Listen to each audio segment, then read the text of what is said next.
Let's get one thing straight.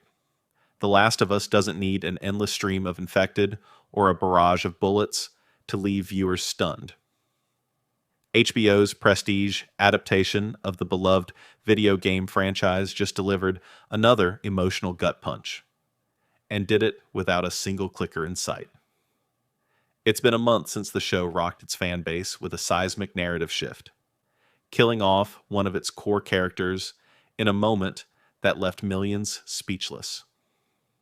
And now, 4 weeks later, The Last of Us reminded us that it's not the action that makes this series iconic. It's the pain, the intimacy, the storytelling that leaves a scar.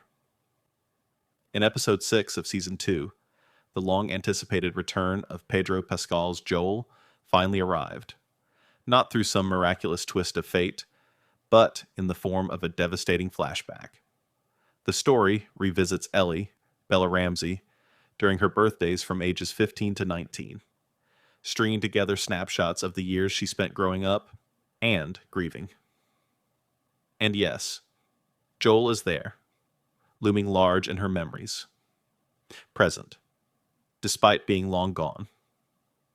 Joel, who was brutally murdered in episode 2 by new antagonist Abby, played with chilling precision by Caitlin Dever, appears throughout this capsule episode in a series of tender, powerful flashbacks. These aren't throwaway nostalgia trips. They're meticulously layered emotional landmines that culminate in a climactic conversation Ellie and Joel share. One that lays bare everything the show has been building toward since season 1. The structure of the episode draws heavy comparison to the universally praised Long, Long Time, the Nick Offerman and Murray Bartlett-led standalone from season 1 that broke our hearts with its raw portrayal of love and loss. That Emmy-winning episode proved that The Last of Us could pause the chaos and still hold us captive. And this week's installment channels that same bold energy. What I took away from Long, Long Time is just the confidence that we can have in a zombie genre show, a whole episode with no action and just drama between these two characters, said co-creator and executive producer Neil Druckmann in a recent interview with CNN. Watching Joel and Ellie wrestle with their feelings, it's as suspenseful, as tense, as any action sequence. Let that sink in.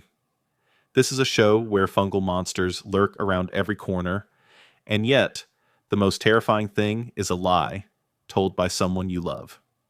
Druckmann, who also directed this latest episode, made a deliberate choice to hold off on Joel's reappearance until now, the penultimate hour of the season.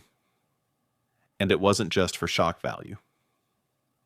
We wanted enough space from Joel's death so that the characters could miss him, and the audience could miss him. He explained. It worked. By the time Joel's weathered face reappeared on screen, the absence had done its damage. We, like Ellie, felt the ache. But the emotional crescendo of the episode doesn't end with birthday cakes or heartfelt chats. It culminates with Eugene. Eugene. Played by Joey Pantoliano. Yes, the Matrix's Cypher himself. Eugene is a character who's been whispered about throughout the season. A husband, a friend, a survivor. Ellie and Joel meet Eugene while patrolling on Ellie's 19th birthday. He's infected, but he hasn't turned. Not yet. Knowing what's coming, Eugene asks for one final goodbye. To see his wife Gail, played with quiet devastation by Catherine O'Hara, before the darkness takes over. Ellie is on board. Joel says he'll make it happen. But what follows is one of the most quietly brutal acts Joel has ever committed. Instead of granting Eugene his final wish, Joel takes him to the water's edge and ends his life with a single shot.